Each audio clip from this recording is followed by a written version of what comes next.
Oh, what is going on, everybody? It is build guide time. I got a fresh build for you, and I'm in my skill era again. If you like skill builds and hybrids, you're gonna want to check this one out. It's pretty damn cool. Let's get into the build classification so you can get oriented. I hope you saw the gameplay already, and then we'll start looking at the piece, and I'll tell you all about everything that we got going on. Let's do it. Alright, so I'm calling this one the Slipstream.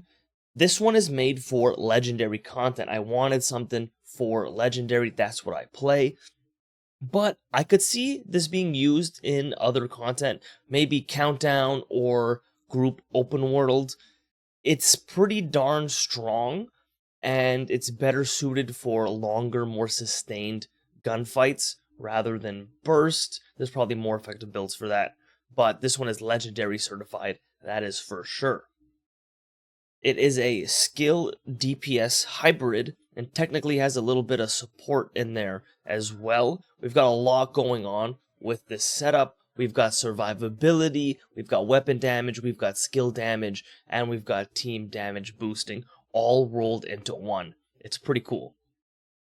The original purpose of me creating this build started out with wanting to maximize the smart cover usage. We'll go into that when we get into the build pieces and stuff, but the smart cover is new and it's very strong, but it also has a really big weakness. So I wanted to try to tackle that and put it all in a very nice, well-rounded package that came out better than I expected. Of course, this playstyle, because of the skills and the smart cover, is going to be cover-based, so we're going to be engaging from distance and using cover to our advantage. And there's a reason it's called the Slipstream, as you'll see that holster. Farmability for this build is hard. I'm hoping that it's a little easier for you guys, at least to try out, because you should already have Striker that comes with crit rolls, so then you can make it blue. That gets used in a lot of builds and a lot of builds I've done before. We're doing that same sort of thing here, except we're rolling to skill tier. And I'm also rolling my chest off of its core as well. So it's another one of those builds where we're rolling everything off its core, but we're using a gear set here that I'm hoping you guys already have the pieces, at least to try it out. Roll your blues into skill tier for the strikers, and you don't need to run the blue on the chest. I'll talk about that in variations. But yeah, it's not going to be the easiest one to put together. I myself don't even have the chest that I'm looking for. The gameplay that I released for this build, I had a completely wrong chest. It didn't have any of the rolls I wanted. And this one is still off by one and is not optimized. So another tough build to put together, but I think it's worth it, and I'm hoping you guys get to try it. Let's get into the game now and start talking about the pieces. Alright, y'all, we are in game. Let's pull up the build. What's going on here? It started with, at least, all about the smart cover. We got the precision smart cover. This build will work for both, and we are putting out quite a bit of damage already without the smart cover, the damage one. We could use the defensive one, which is also quite nice. We got options here. It's very strong. You'll see right now I'm running at tier 5. We got 80% handling, 35% damage targets out of cover. But the cooldown is brutal, and I'm actually running haste on the build already. The cooldown without any haste is like 40 seconds. And the duration's only 24 if you're not running any other duration. So it has really poor uptime, and that's what I wanted to tackle with the smart cover. It's got a lot of potential, but instead of trying to amplify its peak output, I wanted to nullify its weaknesses so that we can get this up and active way more often. And we're doing that with tag team on the chest. This is the key. Super slept on chest talent. You're going to see some more builds with it from me, most likely. It's very strong, and that's the trade-off we're making, so we're making small trade-off here of going away from a damage chest talent, but we're getting a hell lot of uptime out of it on our smart cover, which is giving us that damage boost back. So that was the main idea here, actually. And then the other thing that's happening is we're a skill hybrid, So you see I'm running skill tiers everywhere, and I'm actually tier 5. Originally, I wanted to be full tier 6, but then the holster came in. Talk about that. But so the other thing that's going on, right, is the precision and the defensive smart cover are both skills that will increase with your skill tier.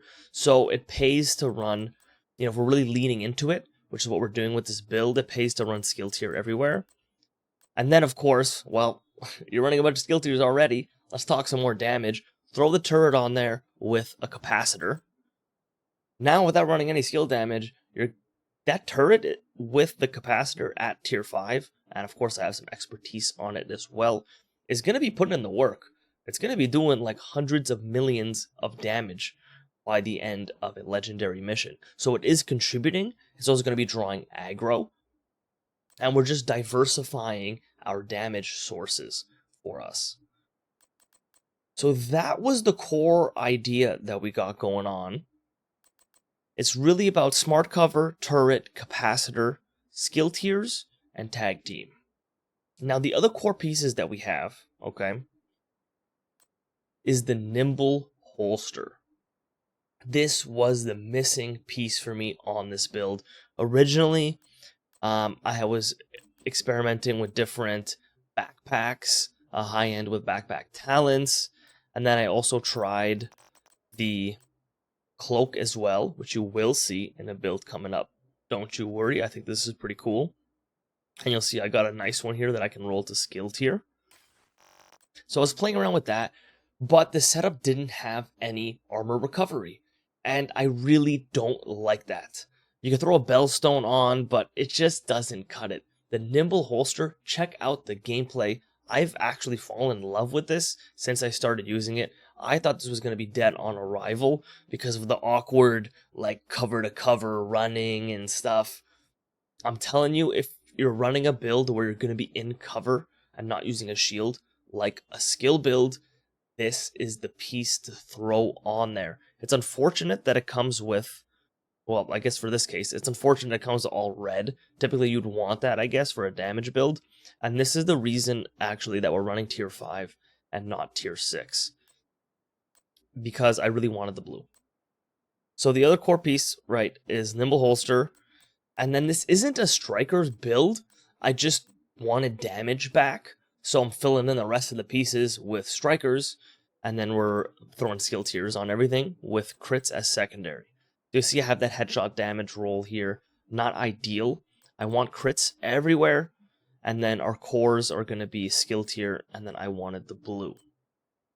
The reason why this works so nicely is we're getting a lot of amplified damage from strikers. We're getting handling, which we don't really need from the smart cover. But rate of fire, we're able to stack it up.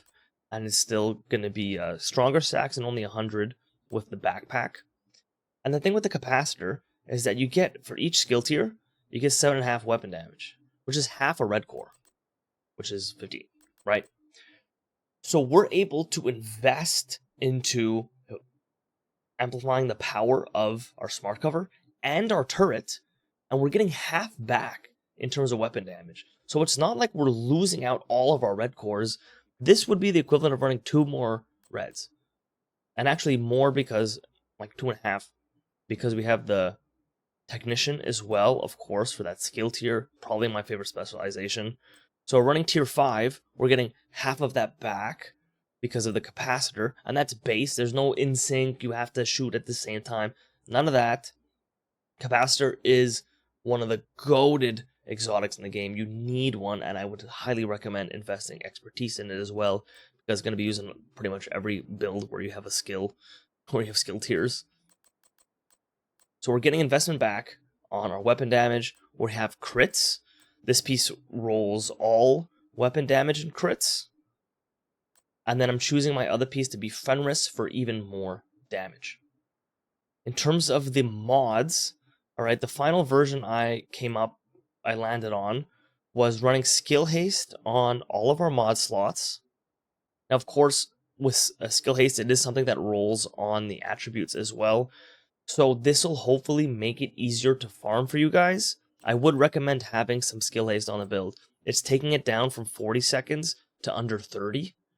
Though tag team is going to be very, very powerful for reducing that cooldown. I still recommend having some haste as a baseline, and that haste will also help our turret cooldown as well. Because then if our turret's on cooldown, then we can't proc tag team, and you're in a really bad spot if both of your skills are on cooldown. Not ideal. So with that said, you could roll, when you're farming, if you get striker pieces that have skill haste on them, or you get your chest that has haste and damage or something, you could play around with that and then fill your mods in with your chance and then have haste on the pieces. That's totally applicable. I just recommend having skill haste on the build. And now that's the whole setup that we got going on here. Looking at our stats, right? The way I have it set up right now, we're at 42.8 chance. Again, I'm missing a chance roll, so it'll be closer to 50 with that. I'm doing over 100% crit damage, and you can run mods on this as well. Make sure you guys farm mods for this. You can get even more damage targets out of cover. So that's the whole package that we got going on here. We got weapon damage from strikers, Fenris, capacitor with a red, and then we're getting half of our skill tiers back. We're at tier 5, which is going to be a very strong smart cover. We're going for the damage version for even more damage that we're going to be getting back up very quickly with tag team. We got our turret while we are stacking skill tiers that's going to be putting in the work and taking advantage of that 60% extra damage from capacitor at full stack, and really easy to keep it up. And then all of that is getting rounded off by the beautiful NIMBLE holster, which is going to get our armor back really, really fast and give us a lot of survivability for when we do take hits. And then we get back in cover, pop that smart cover, precision, and start DPSing. This comes together really, really nicely, and I've been loving this setup. Alright, it's time to talk about some more variations here. So like I said while I was explaining the roles, you can swap out the haste if you want. You could go all crits. You could also swap out the blue roll. I really wanted to have a blue. I don't like running without any blues at all. With the armor recovery that we're getting from the NIMBLE holster, it's percentage based of your total armor. So that blue is going to help us not get one-tapped by explosives and stuff. And we're still getting back our armor just as fast. And we're actually getting more armor per second because it's percentage based from the holster talent. So I really wanted to throw a blue. I tried without it. This is totally up to you. Make the build your own. This is how I run it. And I really like the skill haste as well. You could lean more damage if you want to. Keep this red. Run crits everywhere. Would be good. Even run it a skill tier. Switch this to a skill tier. Then you'll be at tier 6 for your smart cover and your turret. Again, you're getting half of that back from capacitor. And then you could run crits everywhere. Also, totally viable. The reason why we're running tag team is because no matter how many skill tiers you have, you see here, it doesn't actually impact your cooldown at all. And you'll see that on a lot of skills as well. A lot of people just think that running more skill tiers makes it just categorically better. It's not giving you skill efficiency, it's giving you very specific stats, which here with like damage and health, right? And here's all these. It's not cooldown. So tag team is really nice for that cooldown, and haste I think comes in as well. In terms of your primary weapon, I wouldn't really run anything else other than capacitor. You could run something with in sync, but the capacitor just has way more uptime and it's just so much stronger. I wouldn't recommend it. We're keeping the harmony as a secondary. And an idea that I got from a comment, shout out, Died Again Gaming. Go check his channel for some stuff as well. Because we're not running tier 6, you could run in this slot, I think I have one, a mechanical animal. Okay? Something with Future Perfect. I normally keep a Harvest with Future Perfect because I'm usually at tier 6. You pull this out, you pop a target. I run the Harvest just because it does the highest damage. And then you get Overcharge. But because we're not even at tier 6 yet, running a full-on assault rifle and getting a couple picks 2 kills will then put you at tier 6 and then put you into overcharge. So you could do that and then swap over back to the capacitor.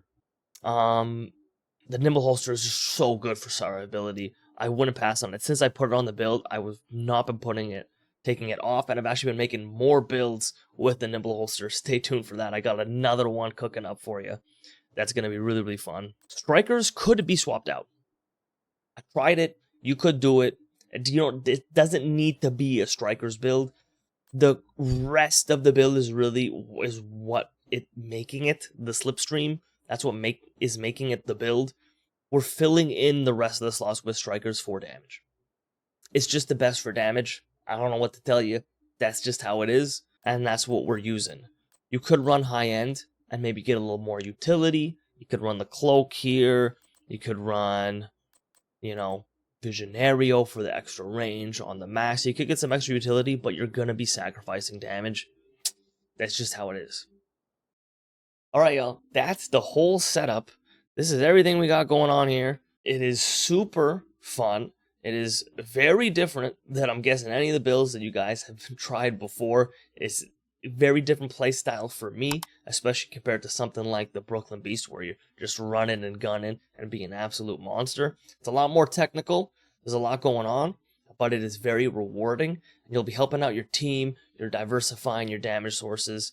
It's a really fun way to mix it up. If you like skill builds and you like hybrids, I highly recommend you check it out. That being said, there's a lot more build videos coming. I'm cooking up a lot of new hybrids with the new gear and some of the gear that I talked about in this video and some of the stuff that I haven't even shown off yet. So stay tuned for that. Hit the subscribe button. And until the next one, enjoy.